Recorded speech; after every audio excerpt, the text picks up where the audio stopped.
அனைவருக்கும் அன்பின் சூத்திரம். சமீபத்தில் ஒரு நண்பர் ஒருவர் என்னை சந்தித்து ஒரு முக்கியமான கேள்வியை கேட்டார்கள். அவர் ஒரு கிறிஸ்தவ கல்லறை தோட்டத்திற்கு ஒரு சவ அடக்கத்திற்கு போயிருக்கிறார். அப்படி போன பொழுது அந்த சவ அடக்கத்தின் பொழுது பாஸ்டர் அந்த சவ அடக்கத்தை எப்படி நடத்துகிறார் என்று ஆர்வமாக பார்த்திருக்கிறார். அப்பொழுது அந்த சவப்பெட்டியை கல்லறைக்குள்ளாக வைத்து பாஸ்டர் அவர்கள் ஆராதனை செய்கின்ற பொழுது பைபிளில் இருந்து சில வசனங்களை வாசித்த பின்பு நம்முடைய சகோதரனாகிய இவர் கிறிஸ்துவுக்குள்ளாக மரித்து மண்ணின் தூளிலே நித்திரை அடைவதற்காக அவரை நாம் இந்த கல்லறை தோட்டத்தில் ஒப்புக் கொடுக்கிறோம். இதே கல்லறை தோட்டத்திலிருந்து ஒரு நாள் தேவனுடைய கால சத்தம் கேட்கின்ற பொழுது இவர் உயிர்த்தெழுவார் என்று சொல்லியிருக்கிறார். இது பைபிளில் இருக்கக்கூடிய அடக்க ஆராதனை முறை. இதை அவர்கள் கேட்டு வந்து என்னை சந்தித்த போது சொன்னார், உங்கள் மார்க்கத்திலே மரித்தவர்கள் உயிரோடு எழுந்திருப்பார்கள் என்கின்ற நம்பிக்கை இருக்கிறதை என்னால் உணர முடிகிறது. அதே கல்லறை குழியிலிருந்து அந்த சவக்குழியிலிருந்து அந்த மரித்தவர் அடக்கம் பண்ணப்பட்டு அங்கே தூங்கி கொண்டிருந்து நித்திரை அடைந்து கொண்டிருந்து உயிர்த்தெழுவார் என்று சொல்லுகின்ற அந்த விவகாரங்கள் எனக்கு புரியவில்லை. ஆகவே நீங்கள் இதை கொஞ்சம் விளக்கமாக சொன்னால் நலமாயிருக்கும் என்று சொன்னார். கர்த்தருக்குள் பிரியமானவர்களே, அவருக்கு ஏற்பட்டிருக்கின்ற ஐயப்பாடுகளே பலருக்கும் ஏற்பட்டிருக்க கூடும். நாம் இந்த விஷயத்தை இது எங்களுடைய நம்பிக்கை, எங்களுடைய விசுவாசம் என்று சொல்லிவிட்டு அமைதியாக இருந்துவிட முடியாது. இதற்குண்டான விளக்கத்தை சொல்வது நமது கடமை. அந்த வகையில் பார்க்கின்ற பொழுது மரித்த பிறகு மனிதனுடைய சடலம் என்னவாகிறது, அது எப்படி இருக்கிறது, அப்படியே தூங்கி கொண்டிருக்குமா என்கின்ற அவருடைய சந்தேகத்தை நாம் தீர்த்து வைக்க வேண்டும். அதன் பிறகு அதே மனிதன் மீண்டும் உயிர் தெழுவதற்கு எவ்வளவு காலம் ஆகுமோ அந்த காலம் வருகின்ற வரையிலும் அந்த பாடி அப்படியே இருக்குமா அப்படி என்கின்ற ஒரு சந்தேகமும் அவருக்கு இருந்திருக்கலாம். அதனால இதை குறித்து நாம் யோசிக்கின்ற பொழுது இந்த மண்ணிலே போடப்படுகின்ற எதுவும் அதனுடைய காலப்போக்கில் அவைகள் மக்கிவிடும். மண்ணுக்குள்ளாக வைக்கின்ற பொழுது அது மக்கி மண்ணாக்கி அது உருக்குலைந்து மொத்தத்தில் மண்ணாயிடும். இதுதான் விஞ்ஞானம். நமக்கும் தெரிந்த ஒரு விஷயம்தான். அவருக்கும் கேள்வி கேட்டவருக்கும் அதுதான் உண்மை என்று நம்பிக்கொண்டிருக்கின்ற பொழுது இந்த உயிர்த்தெழுதலை குறித்தும் அந்த சரீரத்தை குறித்துமான ஒரு டவுட்டை நம்ம விஞ்ஞானபூர்வமாகவும் அவருக்கு நாம் விவரிக்க வேண்டியதாக இருக்கிறது. மனிதனுடைய இந்த சரீரம் மண்ணுக்குள்ளாக வைத்த பிறகு அது கொஞ்சம் கொஞ்சமாக சிதலம் அடைந்து மண்ணாக மாறிக்கொண்டிருக்கின்ற பொழுது அது ஒரு காலகட்டத்தில் மண்ணின் தூளாக மாறிவிடுகிறது. இப்போ முதல் மனிதனை கர்த்தர் உருவாக்கின பொழுது அவனை மண்ணில் இருந்து உருவாக்கினார் என்று ஒரு பொதுவாக நம்பிக்கை எல்லோருக்கும் இருக்கிறது. ஆனால் வேதாந்தத்தை மிக கூர்ந்து கவனிக்கின்ற பொழுது மண்ணின் தூளிலே இருந்து உருவாக்கினார் என்று அங்கே எழுதப்பட்டிருக்கிறது. அப்போ மண்ணின் தூள் என்பது என்ன என்பதை நாம் புரிந்து கொள்ள வேண்டும். இப்போ தங்கம் இருக்கிறது என்று வைத்துக் கொள்ளுங்கள். அந்த தங்கம் ஒரு மெட்டல் அது பாறையிலே பூமிக்கு அடியிலே பாறையில் ஓடுகின்ற ஒரு கொடியை போல் அது ஓடுகிறது.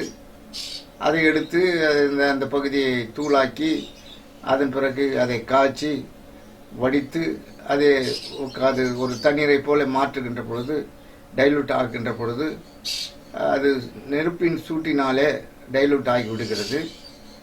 அப்போது அது சுத்த தங்கமாக பொன்னாக அதை பிரித்தெடுக்கிறார்கள். அப்போது இதிலிருந்து நாம் ஒரு விஞ்ஞான உண்மையை நாம் தெரிந்து கொள்ள வேண்டும். தங்கமாக இருக்கட்டும் அல்லது வேறு எந்த மெட்டலாக இருக்கட்டும், எல்லாமே மண்ணுக்குள்ளாக இருக்கிறது. இப்போ அவைகளை எடுத்து தூளாக்கி அந்த தூளை தூசியாக அந்த அளவுக்கு அதை மாற்றுகின்ற பொழுது அதை ஹீட் ட்ரீட்மெண்ட் கொடுக்கின்ற பொழுது தான் அது அதனுடைய மெட்டல், ஒரிஜினல் மெட்டல் வெளியே வருது. அப்படின்னா எல்லா மெட்டலும் தூளாகின்ற பொழுது அந்த தூளிலிருந்து தான் அந்த அதனுடைய மெட்டலுடைய ஒரிஜினல் ஃபார்மேஷன் நமக்கு கிடைக்கிறது. அப்போ என்ன தெரிகிறதுன்னா, மனுஷனுடைய உடம்புல இந்த மண்ணின் தூளினாலே உருவாக்கப்பட்ட இந்த உடம்புல தங்கம் இருக்கிறது, வெள்ளி இருக்கிறது, அலுமினியம் இருக்கிறது, சுண்ணாம்பு சத்து இருக்கிறது, ஆக நிறைய மினரல்ஸ் இருக்கிறது. அதனால தான் டாக்டர் என்ன சொல்கிறார்கள், இது உனக்கு இரும்புச்சத்து குறைவாக இருக்கிறது, இந்த இரும்புச்சத்து மாத்திரை சாப்பிடு என்று சொல்கிறார்கள். அப்படி என்றால் எல்லா மெட்டலும், எல்லா உப்பு சக்திகளும், மினரல்களும், சால்ட்டும், எல்லா வைட்டமின்களும் மண்ணுக்குள்ளாகவே அதனுடைய தூள் என்கின்ற ஸ்தானத்தில் அதை சலிச்சு சலிச்சு சலிச்சு சலிச்சு அதை உருவாக்குகின்ற பொழுது, அதை தூளாக்குகின்ற பொழுது அதில் மேலாக அந்த ஒரிஜினல் மெட்டல் வந்து விடுகிறது. அதை தான் காய்ச்சி அதை ஹீட் ட்ரீட்மெண்ட்டுக்கு தாங்குகின்ற பொழுது அதை ஒரிஜினலாக எடுக்கிறார்கள். அப்போ இந்த உடம்புல என்ன இருக்குதுன்னா, எல்லா வகையான மெட்டலும் இருக்குது. இதுதான் ஆண்டவர் உருவாக்கின உடம்பு. இது என்ன ஆகுதுன்னா, பழைய நிலைமைக்கு அது மண்ணின் தூளாக மாறிவிடுகிறது. அதே கல்லறையிலிருந்து அவர் எழுந்திருப்பார் என்று சொன்னால் அதற்கு ஒரு குழப்பம் இருக்கிறது. அதே கல்லறையில் எப்படி எழுந்திருக்க முடியும்? எங்கெங்கு புதைக்கிறார்களோ அங்கே இருந்து எழுந்திருக்க முடியாது. ஆனால் ஒரு 100-500 ஆண்டுகளுக்கு பிறகு, 1000 ஆண்டுகளுக்குள்ளாக அந்த இடம் அதே மாற்றத்தில் இருக்காது. வேறு மாறி இருக்கலாம், அது மேலே ரோடு போட்டிருக்கலாம், அல்லது அந்த இடத்துல தோண்டி அந்த மண்ணெல்லாம் கொண்டு போய் வேற எங்கன்னா ஒரு இடத்துல கொட்டியிருக்கலாம், அதெல்லாம் இடம்பெயர்ந்து இருக்கலாம். அதனால அதே கல்லறையிலிருந்து வருவதற்கு அப்படி ஒன்றும் பைபிளில் இல்லை. கல்லறையிலிருந்து வருவார்கள், அவ்வளவுதான். அதே கல்லறை என்று இருக்கவில்லை. அப்போ மனிதன் இந்த பழைய ஸ்டேஜுக்கு மெட்டலாகவும் மினரலாகவும் மண்ணின் தூளிலே இருக்கின்ற பொழுது அந்த நித்திரை என்பது அதுதான், சைலன்சிங், ஒரு சைலண்ட். அதாவது எந்த ஒரு உண்மையான நித்திரை, சவுண்ட் ஸ்லீப் என்பது சிலர் கொரட்டை விட்டு தூங்குகிறார்களா, அந்த சவுண்ட் இல்லை. சவுண்ட் ஸ்லீப் என்பது மிகுந்த ஆழ்ந்த நித்திரை என்று அர்த்தம். அப்போ நித்திரை, கொரட்டை விட்டு தூங்குகின்ற ஒரு நித்திரை, பாதி தூக்கத்தில் இருக்கின்ற ஒரு நித்திரை, ஒரு ஆழ்ந்த ஒரு நிம்மதி இல்லாத ஒரு நித்திரை, இப்படி பல நித்திரைகள் இருக்கின்ற பொழுது மரித்த பின் ஏற்படுகின்ற அந்த நித்திரை எப்படிப்பட்டதாக இருக்கும் என்று சொன்னால், தாயின் கர்ப்பத்தில் ஒரு குழந்தை உற்பத்தி ஆகின்ற பொழுது அது என்ன ஸ்டேஜில் உற்பத்தி ஆகுவதற்கு முன்பாக அது ஒரு அணுவாக இருந்ததே, அந்த அணு என்கின்ற நிலையில அது மிக ஆழ்ந்த ஒரு நித்திரையில் இருந்தது போல மனிதன் மரித்த பிறகு அவன் ஒரு அணுவாக மாறுகிறான். பூமியிலே பல வகையான மெட்டாலிக் அணுவாக மாறுகிறான். எல்லாமே ஒரு ஆட்டோமிக் அவன் மாறிவிடுகிறான். அது மிகப்பெரிய சக்தி. இந்த உடம்புல ஆட்டோமிக் சக்தி இருக்கிறது. தண்ணியில் தானே இயங்கிக் கொள்கிறது. அதுக்கு ஃபோர்ஸ் தேவைப்படுகிறது, வேகம் தேவைப்படுகிறது, அதுக்கு எலக்ட்ரிசிட்டி தேவைப்படுகிறது, சூடாக இருந்தால்தான் உயிரோடு இருக்கிறான் என்ற அர்த்தம். இவைகளெல்லாம் எங்கே இருந்து வருகிறது என்று சொன்னால், இந்த மண்ணிலே இருக்கின்ற பல வகையான கூட்டு பொருள்களிலிருந்து இந்த மனித உடல் உருவாக்கப்பட்டதுனால அது உயிர் அணுவாக ஒரு தாயின் கர்ப்பத்துக்குள்ளாக போய் இந்த சதையை எலும்புகள்லாம் போத்தி கொண்டு அது வெளியே வருகின்ற பொழுது அதுக்கு இந்த மண்ணில் இருந்த அந்த எல்லா ஃபோர்ஸும் அதுக்குள்ள வந்து விடுகிறது. ஆகாயம் இல்லாமல் மண் இல்லை. மண் என்பதற்கு சூரிய ஒளி இல்லாமல் அதிலிருந்து எதையும் விளைவிக்க முடியாது.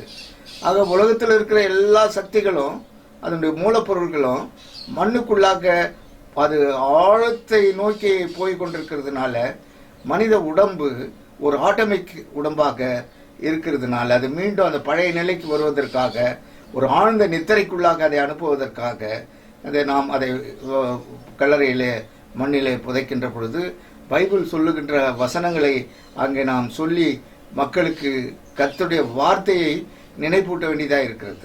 அதாவது உதாரணத்துக்கு சொல்வதாக இருந்தால், இந்த சகோதரன் அல்லது இந்த சகோதரி ஆழ்ந்த நித்திரையில இருக்கின்ற பொழுது ஒரு எக்கால சத்தம் தொனிக்கின்ற ஒரு நேரம் வருகின்ற பொழுது இதை உள்ளே இருந்து அவர்கள் எந்த ஒரு ஆட்டோமிக் பாயிண்ட்ல அவங்க இருக்கிறாங்களோ மீண்டும் பழைய உருவத்தை பெற்று திரும்ப வருவார்கள் என்று தான் அதற்கு அர்த்தம். இது எப்படி விஞ்ஞானப்படி நடக்கும் சொன்னா, மனிதன் வெறும் மண்ணினால் மட்டும் உருவாக்கப்படவில்லை. அவன் மண் என்கின்ற ஒரு பொம்மையை கர்த்தர் உருவாக்கி அதற்குன்னுடைய நாசியில அவர் ஏற்கனவே இந்த மண்ணிலே உருவாக்கப்படுவதற்கு முன்பாக உருவாக்கி வைத்திருந்த ஆவிக்குரிய மனுஷனை நாசியில கொண்டு போய் கொடுக்கிறார், ஊதுகிறார். அதான் உயிர். அந்த அணு உள்ளே போன பிறகு, அந்த உயிரணு உள்ளே அது போன பிறகுதான் அவன் காலூன்றி எழுந்து நிற்கிறான் என்று வேதம் சொல்லுகிறது. அப்போ என்ன தெரிகிறது என்று சொன்னால், மனிதனுக்கு கர்த்தர் அந்த உயிரை கொடுத்த பிறகு அது ஆட்டோமேட்டிக்கா தானே தன்னில் தானே இயங்குகின்ற ஒரு சூழ்நிலை வருவதற்கு அதை மண்ணிலே உருவாக்குவதற்கு முன்பாக வார்த்தையில உருவாக்கினார். நாம் மனுஷனை உண்டாக்குவோமாக என்று சொல்லுகிறார். அவனை ஆணும் பெண்ணாக உருவாக்குவோமாக என்று சொல்லுகிறார். அதுக்கு ஒரு மாடலை வைக்கின்ற பொழுது தன்னை போலவே தன் ரூபத்தின்படி தன் சாயலின்படி இந்த மனுஷனை உருவாக்குவோமாக என்று ஆண்டவர் உச்சரித்த அந்த உச்சரிப்பானது ஒரு தெய்வீக வல்லமை ஒவ்வொரு மனிதனுக்குள்ளாக பார்ட் அண்ட் பார்சல் ஆஃப் காடாக அவனை மாற்றுகிறார், வைக்கிறார், எடுக்கிறார் என்பதை வேதம் மிக தெளிவாக சொல்லுகிறது. அதனால இந்த உலகத்தில் ஒரு ரிதம் ஆஃப் சைக்கிள்ஸ் என்கின்ற ஒன்று இருக்கிறது. எங்கே தொடப்படுகிறதோ அங்கே அது முடிகின்ற பொழுது அது ஒரு சைகாலிக் ரிதம் ஆஃப் சைகாலிக். அது அதற்குள்ளாக வருகின்ற பொழுது அது நிறைவு பெறுகிறது, பூரணம் படுகிறது. அந்த வகையில் மனிதனை தேவன் மண்ணினாலே பொம்மையினாலே உருவாக்கி ஆவிக்குரிய ஒரு ஆவியை அவனுக்குள் கொடுப்பதற்கு வார்த்தையினாலே ஆவியை உருவாக்குகிறார். அந்த வார்த்தையை தான் மீண்டும் உச்சரிக்கின்ற பொழுது எழுந்து என்று எக்கால சத்தம் வருகின்ற பொழுது யார் உருவாக்கினாரோ அந்த மனுஷனை அந்த ஆவி அவனுக்குள்ளாக வரும். ஆவியை அனுப்புவதற்கு கடவுளுக்கு மட்டும்தான் அந்த வல்லமை இருக்கிறது. எந்த ஆவி தேவனிடத்தில் போய் சேர்ந்ததோ அந்த ஆவி தேவனுடைய வார்த்தையினால மீண்டும் ஜெனிப்பிக்கப்பட்டு இந்த சரீரத்துக்குள்ளாக அது போகின்ற பொழுது அவன் உயிர்த்தெழுவான். அப்படி உயிர்த்தெழுக்கும் போது பைபிளில் சொல்லப்பட்டிருக்கிறது, பூமியிலே யார் யார் எங்கெங்க மரித்தார்களோ அப்பொழுது எக்கால சத்தம் துணிக்கின்ற பொழுது பூமி தன்னிடத்தில் இருக்கின்றவர்களை ஒப்பு கொடுக்கும். தண்ணீரிலே மறிக்கின்றவர்களை, அதுவும் ஒரு தண்ணீரிலே ஒரு தூளாக கண்ணுக்கு தெரியாத ஒரு ஆட்டமிக்காக அந்த மனித உடம்பு இருக்கின்ற பொழுது அந்த தண்ணீர் தன்னிடத்தில் இருக்கின்ற மரித்தவர்களை கொடுக்கும், ஒப்பு கொடுக்கும், காற்று கொடுக்கும். இப்படி இயற்கையின் சத்துவங்கள் எல்லாம் அவரவர்களிடத்தில் யார் யார் இருக்கிறார்களோ ஒரு தூசி வடிவாக, மண்ணின் தூளின் வடிவாக போல அவர்கள் கண்ணுக்கு தெரியாத தூசி வடிவாக இருக்கிறார்களோ அவர்களை எல்லாம் அந்த மீண்டும் அந்த ஆட்டோமிக்காக தண்ணில் தானே அந்த சரீரங்களாக அது மாறி அவைகள் ஒப்பு கொடுக்க. ஏனென்றால் வானத்தையும் பூமியும் சமுத்திரத்தையும் அந்த நாளத்தையும் சிருஷ்டித்த தேவன் இவைகளை சிருஷ்டிக்கின்ற பொழுது வார்த்தையினால் தான் சிருஷ்டிக்கிறார். அதனால அவைகள் தேவனுடைய வார்த்தைக்கு கீழ்ப்படியும். மனுஷனால் மட்டும்தான் கீழ்ப்பட முடியல. ஏன்னா மனுஷனுக்கு 2 புத்தி இருக்கிறது, இயற்கைக்கு ஒரே புத்தி இருக்கிறது. இயற்கைக்கு ஒன்றுதான் தெரியும், இறைவனை மட்டும்தான் தெரியும், வேற எதுவும் தெரியாது. மனுஷனுக்கு இறைவனும் தெரியும், பிசாசும் தெரியும், கெட்டதும் தெரியும், நல்லதும் தெரியும். தான் என்கின்ற ஒரு நிலைமையும் மனுஷன்கிட்ட இருக்கும், கீழ்ப்படியாமை மனுஷன்கிட்ட இருக்கும்.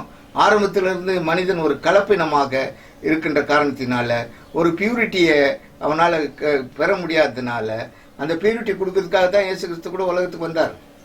ஆக மொத்தம் உயிர்த்தெழுதல் என்பது ஒரு கற்பனை அல்ல. உயிர்த்தெழுதல் என்பது நடக்க முடியாதது அல்ல.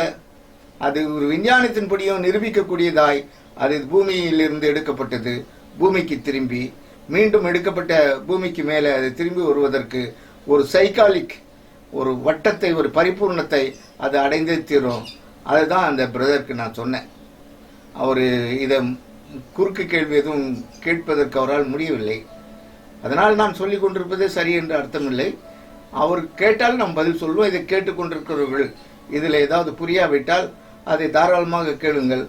இது இந்த அளவுக்கு நான் இந்த செய்தியை தற்காலிகமாக நிறைவு செய்கிறேன்.